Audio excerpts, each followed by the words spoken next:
Welcome to Speakernomics, the official podcast of the National Speakers Association. I'm Kenneth Kinney, but friends call me Shark. And like you, I'm a professional speaker and I love listening to Speakernomics. Speakernomics is a professional speaker show that will help you thrive and grow a speaking business so you too can change the world, one keynote session workshop and speech at a time. And on this episode, we'll be looking at the question, potential, and power of podcasting from several perspectives, and then we'll draw some answers and insights through their points of view. Now, to all my speaking friends, what is the value of having your own branded podcast, and how will it help your speaking career? You're continuing to develop your message on a variety of stages, and it inevitably comes up for many as to whether or not they should start an email newsletter, create a bunch of videos for social channels, write a book, and so much more. But what about having your own podcast where you get to shape, massage, develop, and create content that helps define your message, philosophy, and impact? Podcasts for many, including me, have helped speakers get on more stages. The impact is great when being on others' podcasts, but is it worth having your own podcast where you own the mic and the stage? The question is then, is it worth you having your own podcast? I recorded this episode at NSA's Amazing Influence 2025 conference with a few podcast proponents we'll showcase here. And let me remind you too that if you're not following their voices on the audio version, then to make sure to check out NSA's YouTube channel to watch the video version of the show there.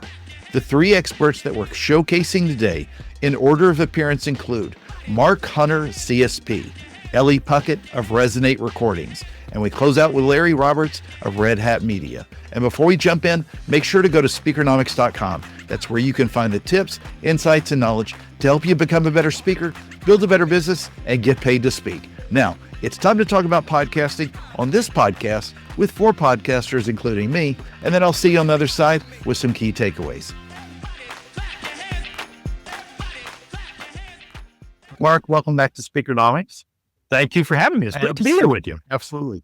Now, we should set it up and have the show out there on the golf course in beautiful Arizona at Influence. However, the topic du jour this time is podcasting. So you're a very successful podcaster. You lobby for more people in the NSA community or for speakers in general to have podcasts.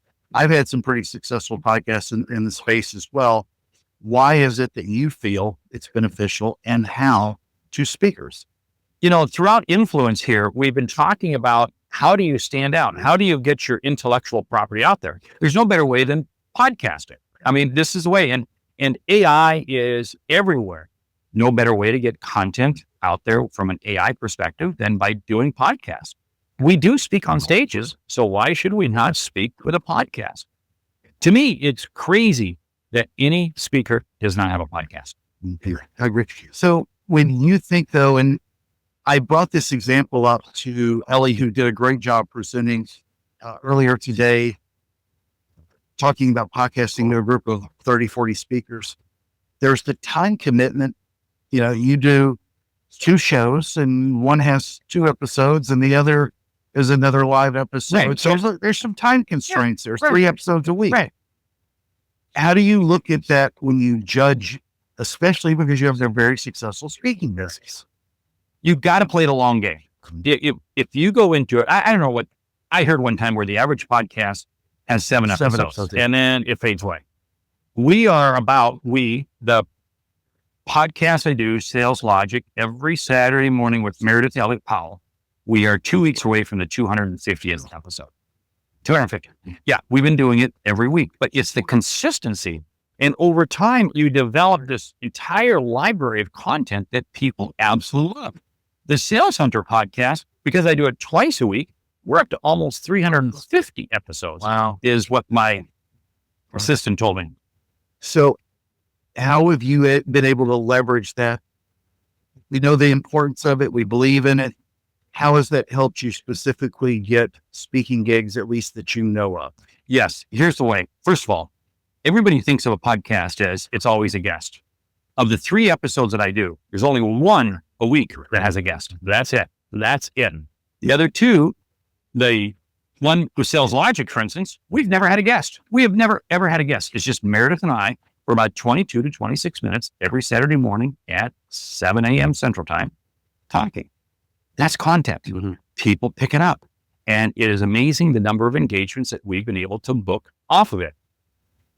And the same thing with the Sales Hunter podcast. I do 2 episodes, one just me and one with a guest. When people reach out to you, do you hear it's based on the ones you do with her? Because I love you're a good example of somebody who's doing 3 different paths. You're doing the solo, the same guest, and then other guests, multiple guests, if you will. Have you heard it all, or do you feel like which one is helping you more, or is it just the collective of a lot of episodes and a lot of thought leadership that you put out there? We get booked because of the shows that don't have a guest. Whoa, what did I say? Don't have a guest.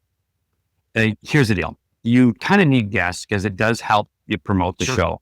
But let's not kid ourselves. The majority of guests really aren't going to drive a tremendous amount of listeners. Or share. Everybody says they're going to share. Yeah. Right? How many times have you heard that? And they really don't. But there is an end game that you have to have. Not an end game, but a marketing game. We integrate all 3 episodes into our social media platforms every week in terms of LinkedIn, Instagram, Facebook, YouTube, et cetera, et cetera. And this is such a great point, because I remember on my other podcast, and it probably came to me when I interviewed Seth Godin. Everybody knows Seth Godin. And I started asking him, will you share it? No, I'm not. Everybody, the guy's on a million channels. And then, not that speakers are this way, but sometimes people can be selfish when it's not just about them, anybody in this space. So there's a value to having, especially those conversations with new people. Sometimes they turn into clients that hire you, but at the same time, it's probably, when you think about it, pretty unfair to ask them to leverage all of their social for your 52 episodic post a year. Well, yeah, let me pick up on that, because we have a very deliberate social media calendar in terms of what we bring. So if I'm on somebody else's podcast, and every week I'm on somebody else's podcast, it's very hard for that to get worked into just an exclusive post. What I do is, hey, when you post it, let me know, because then I can comment on it and I'll share it. Then I can share it and so forth. And that's a little easier way to get it into my LinkedIn audience, or primarily my LinkedIn audience. Because for me, I'm B2B. That's where my audience lies. So how long have you been speaking? I've been speaking, 15, 18 years. So I don't know. And how long have you been podcasting? Podcasting actively now, probably about the last 5 or 6 years. I had a podcast when it first came out, probably about 15 years ago. And nobody was listening to it, and I walked away from it. If I had kept that podcast, you and I would not be talking here today. Unless I paid you to be on the show. Unless you paid me. And clearly you haven't paid me anything, so I'm not going to. Sorry. Only in hugs and good thoughts. So I will go down that which path. is worth its weight in gold. But for you think about the 5 years ago podcaster / speaker Mark versus the today, what is 1 or 2 things you wish you had known then that you're doing on point now? Yeah. Everybody says, I don't have time. That is a bunch of garbage. That's why I resisted for several years getting, I need to start a podcast.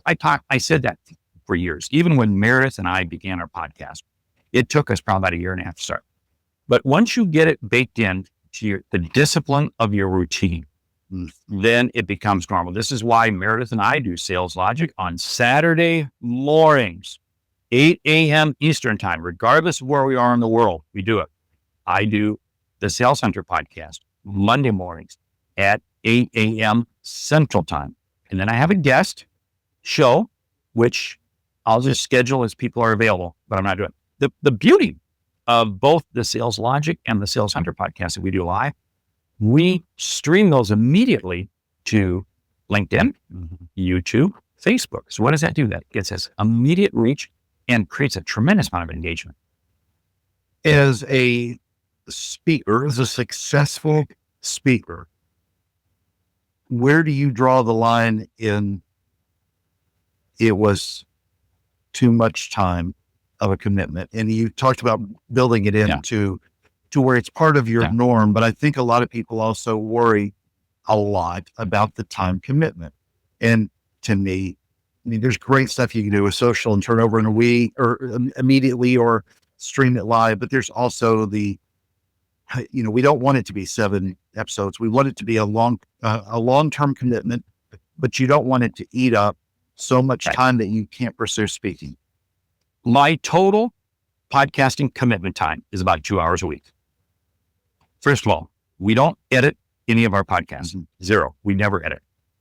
When Meredith and I get together for a show, we have a topic that we've selected the week before, but we really have done little prep. I mean, maybe a couple minutes. I mean, it's like 5 minutes before a show. Oh, I should see what book. Oh yeah, I've read that book. Again, because we're experts in our field. So we're just sharing our expertise.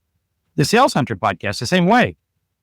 Sitting in sessions here at Influence, I heard various things and I came up with 5 different topics. I think it's 5, it could be 6 different topics of upcoming Monday shows. So all I need is the topic. And then I'm good to go. Because once we record, I pass it off to my assistant, who then all she does is clips the front and the back and literally pushes it out to Libsyn and to Spotify. Another one of my marketing people then takes it and puts it through and gets the transcript for social media, et cetera, and creates little shorts and so forth. But that's hands off. I'm not doing that. I don't have time to do that. I don't want to do it. Other than being an amazing speaker, and I've gotten to see you speak in person, I will also say I've always appreciated how much you do. Not even worry about whether or not you share, because I donate a lot of my time to help interstate and amplify the voices of great professional speakers. But I just want to say it on camera, appreciate how much you help share, comment, thank, and appreciate NSA's podcast, Speakernomics, because that's the community we're trying to build. It is the community we're trying to build. And what I like about Speakernomics is what everybody has to remember about their podcast is it reaches the world. I mean, it is amazing. I mean, the number of times that, and it isn't like, every 10 minutes I check my email and there's 10 more emails, but I'll get comments from people. I'll get feedback from people. And yeah, that's satisfying. That's gratifying. But then when you get the lead that turns into the gig, then it is. I want to share real quick. One of the key things, and this is what I got hit in the halls several times this week.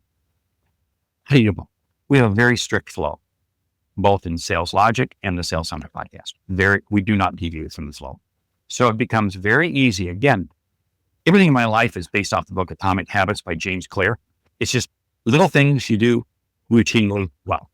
And Sales Logic, Meredith and I have a formula, and we do not deviate in terms of we know what minute we want to be on this topic. Boom, boom, boom, boom, boom. Sales Hunter podcast, the same thing. I know exactly the flow, and it's second nature. Ellie, I got a chance to hear you speak to a group of speakers about podcasting day here at Influence. Why do you think it's a good idea for speakers to have a podcast? I think that there's 3 main reasons, okay? And it's platform, pipeline, and profit, all right? That for speakers, you can use a podcast to build out your platform, your visibility and credibility, and utilize this long form piece of content across many types of mediums to build out your brand and test the things that you're speaking on and get feedback on what they're engaging with, why, and what you could speak more about. And so that's the part, kind of building the platform part. Pipeline it's a tool to continue to nurture the people that come to your shows, but also the people who book you as a speaker, so that they can understand what you're about in a long form, value driven way. Whereas a speaker sizzle reel is normally pretty short. And so as someone is interacting with you, you can show them that you have this proof of credibility, and you can continue to nurture them if they're not ready to buy yet. And then the last is we only have so many opportunities to speak from the stage as speakers. And so this gives you a way to build a revenue stream and make an offering to your audience that keeps you making money between the speaking engagements. Sure. So one of the questions I didn't hear asked, and this reminded me of a conversation with a speaker friend of mine who speaks a lot, and their year is less booked, probably for several different reasons than previous years. Economy, tariffs, whatever, pick your flavor. But when I was talking to them about what they were doing to, increase them, and then they knew that I obviously host the NSA podcast, they said, well, I'm not going to start a podcast or anything. Okay. And part of that, as the conversation got deeper, was, most people know from the work that I do, you do as well, from when you're hosting a podcast, it's not just the audio recording, but if you're doing it, especially if you're doing it yourself, or you're a production company that does it, it's not just selecting a guest and getting on the call for 10 minutes, but there's a lot more of a time commitment. You talked It's about a huge your time session, commitment. Yeah. thinking about the long term of it. But for a lot of people who are trying to get on the stage, and I'm not saying this is a replacement for it, but trying to get on the stage quickly, they maybe don't understand the long tail effect of a podcast. So how do you bridge that gap with the time commitment that speakers, and for the most part, really solopreneurs make to the commitment with podcasts versus the 80 other things they could be doing to help grow their business? Yeah. And so I'm lobbying for doing podcasting, but there's newsletters, there's your YouTube shorts and all the other things. So balance that together, if you will, a butchered question, and help explain what somebody needs to think about when they make that kind of commitment towards doing a podcast. Yeah. I think that I'm one of the first people to say that I don't want to convince someone to podcast necessarily if it's not something that they feel drawn to as a growth strategy, because it is a lot of time, energy, and effort. And like anything else, that you might start, you need to treat it like a business or a product launch rather than a project. And so you need to think about putting in the research and the market strategy and the product, making sure you understand your value proposition and your target customer. And if you don't have that capacity, that's okay. For me, podcasting can fill all of those channels that you just said. I can bring a value-driven piece of content where I get to have a long conversation with someone that I would have maybe had anyways, right? And record it and cut it up into value nuggets across all of these platforms. And so the strategy I like to think about is, who is my target audience or customer? Okay, now what do they want to learn? All right, now that's the topic of this week's everything, not just podcast. That long form podcast will also be the title maybe of the newsletter this week, of that social media post. We're going to use it as an integrated strategy.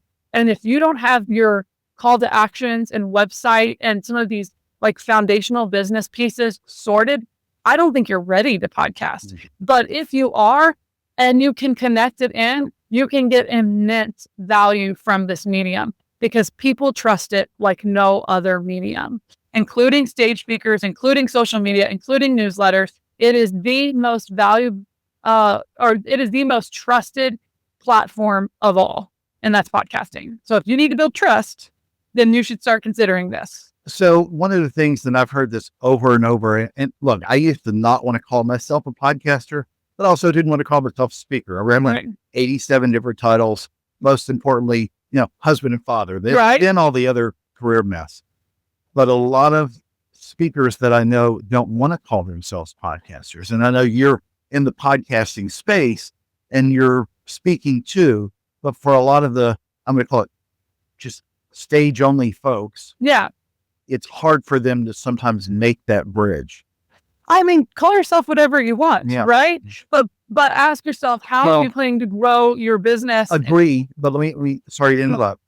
Sometimes the perception is, does a meeting planner or event professional, do they look at you as a speaker or podcaster? That's fair. And I think that has far more to do with your positioning. And I would say that most of you are speakers and you have a podcast as a part of your tool set. And so you are a speaker first and a podcaster second. And that podcast is to continue to bring the value that you want to bring to the world.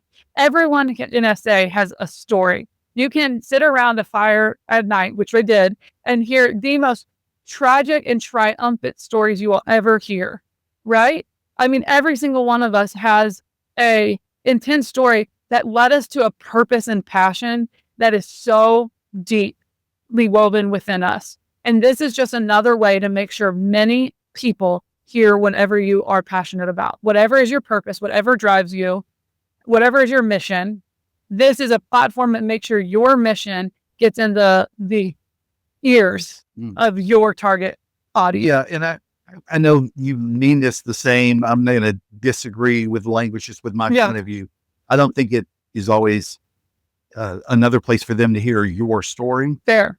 Because a lot of people, unfortunately, in this business, make themselves the hero of all their stories. Yes. But great differentiation. Absolutely. But what I equate it to, and I do this all the time, and it took me a while to learn this or understand this truly, is what I think it allows you to do is to create, massage, understand a philosophy of, because you said it, it's really that value and how you express that value, whether you're talking about leadership or resilience or customer experience, or whether or not we're doing an interview, it's the value you provide with that message with stories wrapped inside. I fully agree. And I want to add on that if you are the hero, it's your goal is to make yourself the hero, you're going to fail at podcasting. Oh, absolutely. Fail miserably. And you're going to wonder why, because this is a value first. You have to care more about your target listener than you care about yourself in this medium. So like, to your point, like I'm saying, if your mission or message is leadership, or for me, it is like helping small business owners thrive and have a valuable asset that is sellable at the end of their life cycle, right? That's my passion, and I want to see business owners succeed. So podcasting is a great medium for me and my message, and for speakers who are really trying to impact the world with their story as a part of it. This is a way to make sure that their mission and their message, not themselves, but their mission and message is heard. Yeah, of course, there's just so many people, for example, they want to be perceived as the next Jack Welch in leadership. And that's not, it'll come out more naturally than positioning yourself as that. That's your sparkly bits. We learned earlier this week, if you're trying to be your own hero, your sparkly bits are all over the place, right? And I think shout out to Amanda Gore. That's right. That was a great illustration. And everyone has interacted with someone who's in it for themselves, and that you know instantly. And I think that we are trying to make sure that you bring your authentic self. We don't need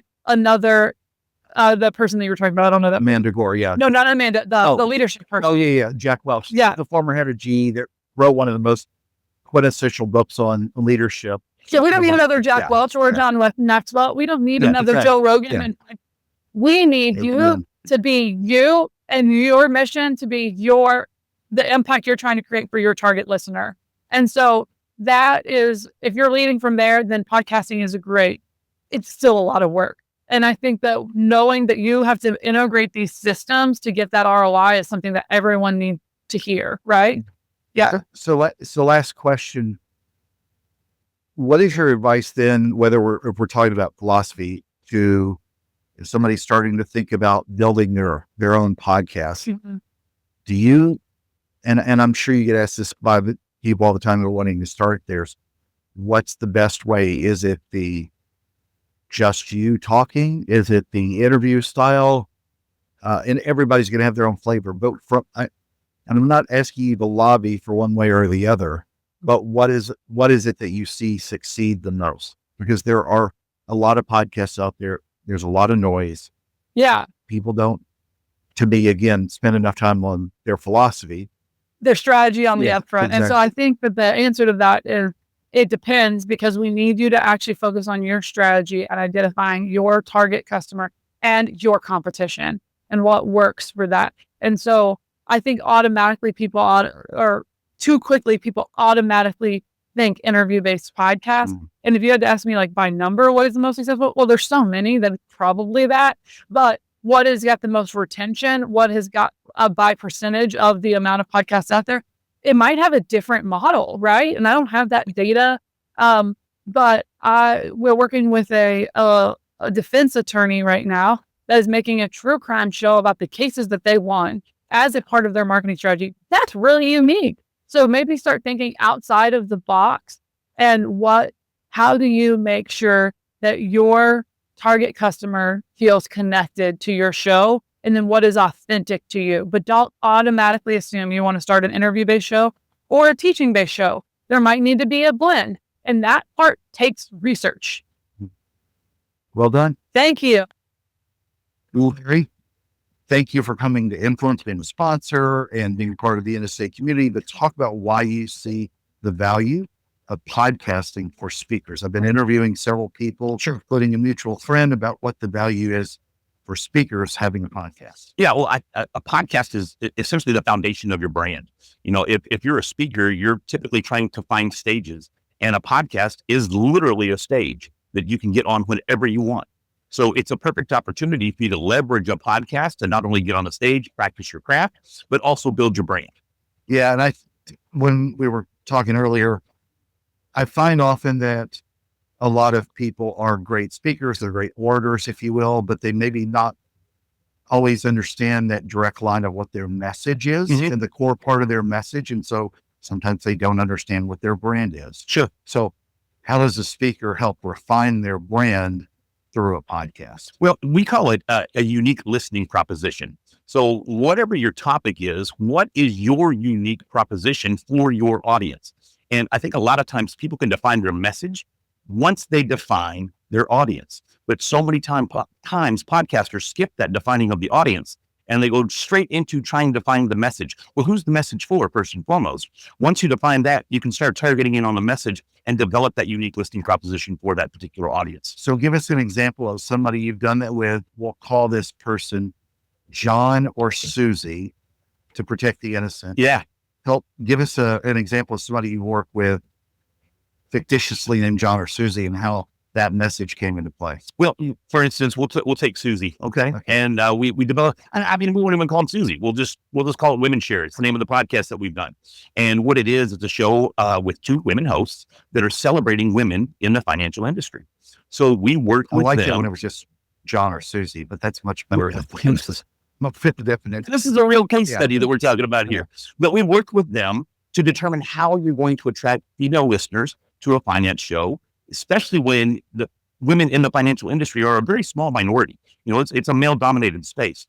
And the message evolved over time. And at first it was, I can't remember what we were calling it, but we ended up calling it a celebration of women in the financial industry.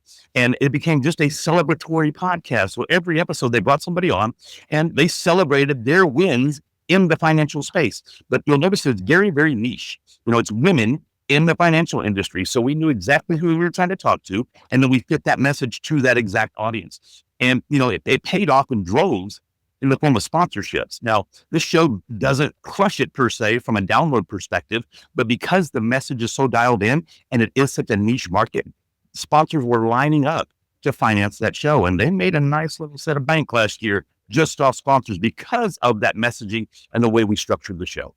When we think of the commitment, though, that it's needed from a podcasting perspective, and obviously companies like yours and others that help do the post-production and things like that, an initial setup, where do you think about it from a commitment standpoint? Because Mark Hutter brought up that, the whole staff that podcast die after 7 episodes. Sure. Whatever the real number is today. I think today it's about 3. Yeah, I agree, because everybody thinks they're going to see an ROI tomorrow. 100%. And they dropped a trailer in 3 episodes, and if their phone's not lighting up, if they're not Joe Rogan by week 2. But where do you help position people, and what advice would you give to speakers of what is the commitment they need to make to creating a podcast? Because again, it's not necessarily a podcast like the olden days, if you will. And I mean, olden days, like a few years ago before short videos existed, but the olden days where audio is the only way of delivery, but that there is a lot more commitment. Yeah. There is these days, and especially with us, because we're a very video forward company. And I mean, if you look at the statistics, YouTube is the number 1 podcast consumption platform out there. It's YouTube, it's Spotify, and then it's Apple Podcasts. And if you look back 3 or 4 years ago, that was completely reversed. Apple Podcast was on top, Spotify was still number 2, but YouTube was way down here at number 3, and nobody else was even close. That now it's flipped because so many people are consuming video content on a regular basis. And I mean, that's how I've consumed podcasts since I found podcasts. I like to have the video. I like to see people. So, that adds a whole nother element to the commitment factor, because you have to get ready. You got to put on your face. You got to put on your red hat or whatever it may be and get in front of the camera. And that can be really intimidating as well. So from a speaker perspective, though, you're in front of people all the time. So hopefully you're going to be a little bit more comfortable on camera than the average podcaster. But still, you're going to pay for a podcast one way or another. You're going to pay for it in time, or you're going to pay for it with money. So if your time is more valuable and you want to minimize the commitment, all you need to do is show up and do the content and let somebody like me handle all the rest. So the commitment can be as little or as much as you want. And I think one of the biggest reasons that we're seeing people fall off by episode 3 or 4, it's not necessarily the Joe Rogan delusions of grandeur that's doing it. It's the fact that if you're not having somebody else do the post-production, you're spending a ton of time. I mean, it's almost a full-time job to have a podcast. So if you're doing it properly, and you're doing it with video, and you're doing it with audio, and you're repurposing the content, and you're creating reels for the content, you're creating social graphics for the content, there's a lot that goes into it. I mean, if you're doing your show notes, titling the episodes, publishing the episodes, all the management, if you're promoting the episodes, if you're selling ads, I mean, all these things add up. So you're either going to pay for it with your time, or you're going to pay for it with your money. And the commitment needs to come from one of those two places. Yeah, and I don't know that I would necessarily agree with you, but it's becoming that way with being a full-time job. To do it well, because I think that will scare a lot of people away. And what I want to add is that so many of the tools, if you get to know them, have shortened that production time down. Not that you need to necessarily take it over, but people don't need to be too worried about it being a full-time job to push themselves out of, I can't make that commitment. You know what I mean? Yeah, I don't want to run people off from the industry. And I think we're still going to start. But I firmly believe that that's one of the reasons we have podfade at such a high level. Absolutely. Is because people do get involved and they see how much work it is. And then they don't see that instant ROI that you were talking about. And they go, oh, maybe this isn't worth the investment. However, if you stick with it, the commitment has to go with consistency. We said it on a session earlier, and consistency was a key word. That's where you're going to get your ROI on podcasting, is being consistent, showing up, creating content, and publishing it on a regular basis so that your audience knows that you're going to continue to deliver that content and they know when they can consume it. We've got some podcast listeners that know the show comes out at 5 a.m. on Monday morning. And at 5 a.m. on Monday morning, they may be in the gym or whatever they're doing, but they're waiting for that new episode to drop. So that consistency is what's critical there. So I think the last question I want to ask you is, when you think, and I just left a fantastic session to close out Influence about what meeting planners were looking for. How do you help speakers? Again, you have to do this on your own as yourself as a speaker and as somebody that helps run a conference as well. How do you differentiate yourself or help other speakers differentiate themselves still to where they keep that speaker brand? Because a lot of people don't want to be called don't want to be thought of mostly as podcasters, if you will, because in a lot of meeting planners, maybe because there have been a lot of podcasters, to be fair.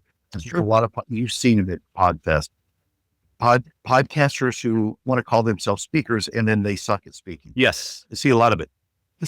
So it does come with some stigma to it. So in the quick decision world we're in, event planners may look at it and go, oh no, it's podcaster. Yeah. And that is changing. We see the same thing with influencers. I mean, influencers, got a gazillion followers and somebody will hire them to come speak on a stage and then they're horrible. Yeah. It happens all the time. Yeah.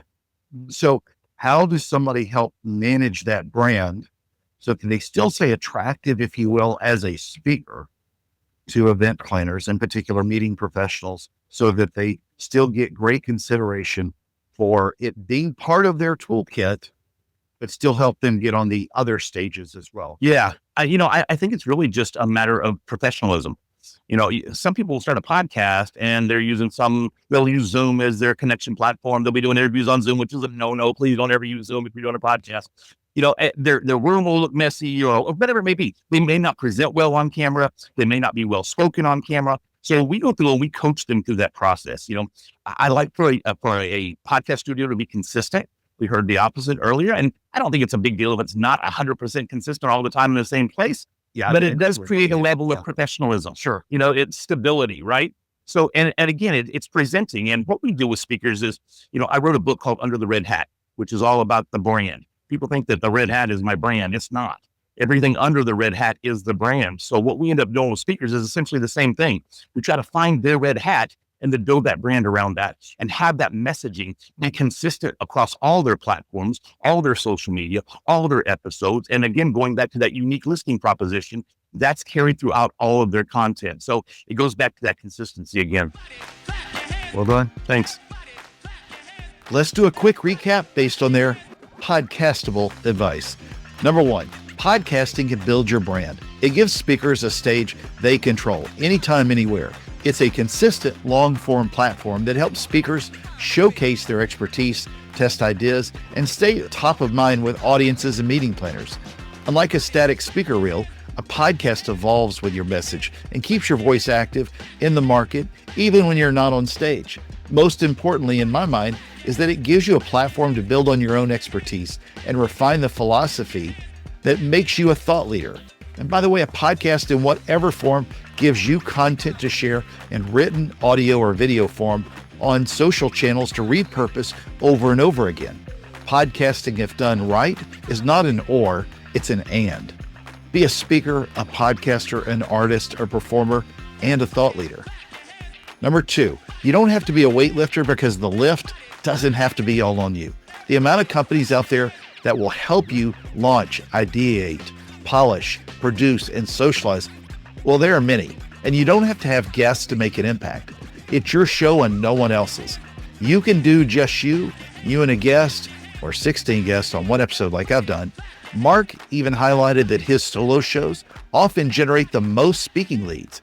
Be creative and you do you. It's your show. Just do it with a microphone and some great thought leadership ideas. And number three, like anything else, success requires consistency, not complexity. If you take the time now to strategize what you want and implement a schedule and process that you will commit to with this effort, then you can make it as much or as little time to do this as you feel that's right. Define your audience, clarify your value proposition, repurpose your content. You can put into it as much as you want, but know that your audience will want to consistently hear from you if they like what you have to say.